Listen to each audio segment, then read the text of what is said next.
আরে বিকারণেশ্বর মেয়েটা না, ও তো লিঙ্ক ভাইরাল হয়ে গেছে, ওই যে ও ইন্টারভিউ দিল না, ও তো লিঙ্ক ভাইরাল হয়ে গেছে। আমার বয়ফ্রেন্ডও আছে, আমার ফ্যামিলিও আছে, দুজনেই আমার অনেক সাপোর্টিভ। আমি আমার পার্সোনাল জিনিসপত্র রিভিল করতে চাই না, আমাকে মাফ করে দিন। আমি সাইবার ক্রাইমে মামলা করেছি অলরেডি, টেলিগ্রাম কিছু একটা বট টাইপের। এইরকম কোনো নেগেটিভিটি দেখাতে পারবা না যেটা আমি প্রমোট করছি। সবচেয়ে বাজে কমেন্ট যেটা তোমার জন্য ডিফিকাল্ট হয়েছে ডিল করতে? আমার প্যারেন্টসকে নিয়ে কথা বলা। কোনো প্যারেন্টসই চায় না তাদের ছেলে মেয়ে টিকটকার হোক বা সোশ্যাল ইনফ্লুয়েন্সার হোক। যদি আবার সেই দিনটায় ফেরত যেতে পারতে তাহলে কি বলতা? তোমাকে একই প্রশ্ন যদি করা হতো। আমি আমার পার্সোনাল জিনিসপত্র রিভিল করতে চাই না, আমাকে মাফ করে দিন। আচ্ছা, ভাইরাল হওয়ার পর নিজের সম্পর্কে নতুন কোনো কিছু উপলব্ধি বা কিছু বের করেছো? ডেফিনেটলি। আমি তো অবাক, আমার ফেসবুক পেজে 10,000ও ফলোয়ার হয়নি বলতে গেলে, আমার new Facebook page. But fake পেজে হচ্ছে 30-35,000 ফলোয়ার হয়ে গেছে। আমি সকালে চেক আউট করে দেখলাম। সো ওরা হচ্ছে এআই বা দেখেই বোঝা যাইতেছে, কজ আমার চুল হচ্ছে ন্যাচারালি স্ট্রেট করা, কালার করা।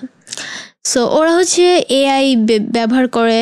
আরে বিকারণেশ্বর মেয়েটা না, ও তো লিঙ্ক ভাইরাল হয়ে গেছে, ওই যে ও ইন্টারভিউ দিল না, ও তো লিঙ্ক ভাইরাল হয়ে গেছে। উল্টাপাল্টা ভিডিও বানাচ্ছে, বাট যে দেখে সেই বিশ্বাস করবে যেটা তো ফেক। কারণ ফেস মিলে না, ডার্ক স্কিন টোন মিলে না, চুল মিলে না, জাস্ট এআই দিয়ে ওরা বানায় ফেলছে। তো এআই দিয়ে যে এই যে ফেক ভিডিও বানালো বা সব জায়গায় এই যে লিঙ্ক কোথায় এসব বলছে, এইটার জন্য তোমার, যেহেতু তুমি আলোচনায় এসেছো বয়ফ্রেন্ড নিয়ে কথা বলায়, সেক্ষেত্রে তোমার এই সম্পর্কে কোনো প্রবলেম ক্রিয়েট হয়নি?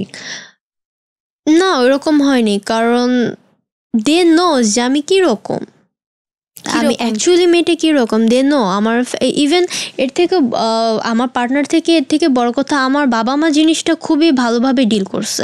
আমার বাবা মা আমাকে বলছে যে তোমাকে নিয়ে এগুলো বের হয়েছে বা সামথিং কিছু একটা, বাট ওরা কোনোদিন বিলিভকে ওরা আমাকে বলেই নেই যে এটা তুমি বা এরকম হতে পারো, কারণ জানে এটা আমি। তুমি নিজে দেখেছো? হ্যাঁ, তুমি নিজেও দেখেছো? হ্যাঁ। এটা নিয়ে তুমি কোনো স্টেপ নিয়েছো? আমি সাইবার ক্রাইমে মামলা করেছি অলরেডি, টেলিগ্রাম কিছু একটা বট টাইপের। অ্যান্ড আমি ইন ফিউচার আরও দেখছি, যারা করছে হয়তো করবো আরও ইন ফিউচারে। তোমার ফেভারিট কন্টেন্ট ক্রিয়েটর কে? আমার ফেভারিট কন্টেন্ট ক্রিয়েটর হচ্ছে সালমান মুক্তাদির ভাইয়া বলে সম্বোধন করলাম। সেকেন্ড হচ্ছে মেয়েদের ভিতরে যদি বলি লিটল পাই পিয়াসা আপু, ওনার কন্টেন্ট ক্রিয়েশনগুলো আমার খুবই ভালো লাগে। আমি মেনলি ওনার থেকে ইনফ্লুয়েন্স হয়েছি। ওনা থেকে? হ্যাঁ, ওনার কন্টেন্টে একটা ভাইব আছে, মানে আপুটার খুবই সুন্দর গোছানো আছে না হাবিজাবি। আপু কন্টেন্ট ক্রিয়েশনগুলো অ্যানাদার লেভেল, ভালো স্ট্যান্ডার্ড। আচ্ছা, সালমান মুক্তাদির কন্টেন্ট কেন ভালো লাগে? ওই যে স্ট্যান্ডার্ড, বাংলাদেশ এরকম স্ট্যান্ডার্ড যেই আমরা কন্টেন্ট ক্রিয়েশনগুলো দেখি, ওগুলোর ভিতরে ভাইয়ারটা খুবই ভালো লাগে।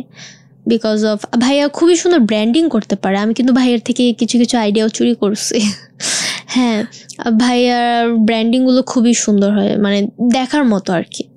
আছে না যে আমাকে কেউ পেইড প্রমোশনের জন্য দিল, আমি জাস্ট করে দিলাম, ওইরকম না, খুবই সুন্দরভাবে করে, ভালো লাগে। তোমার ফলোয়ার তো বেড়েছে বা মানুষ তো বেশি চিনেছে, এটা তো ট্রু।